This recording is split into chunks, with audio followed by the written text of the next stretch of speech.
শান আজকে আপনাদেরকে পুষ্কুনির মাছ ধরার ভিডিও দেখাবে।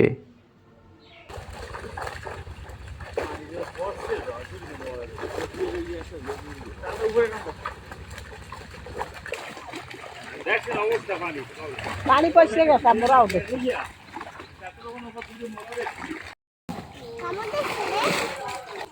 মাছ হয়ে গেছে সিলে অর্ধেক মরা মাছের গন্ধ ভাবি হেই বুঝনাস কাটে আচ্ছা আচ্ছা এত মাছ দিয়া এই ডাউন দিয়ে তো দেখছি কি রকম জাল ওখান দেওয়া লাগবে পানি বসে গেলে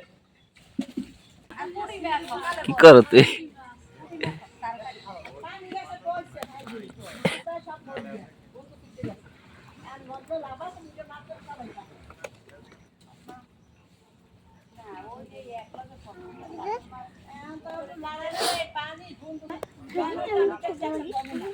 শান শান এদিক টাকা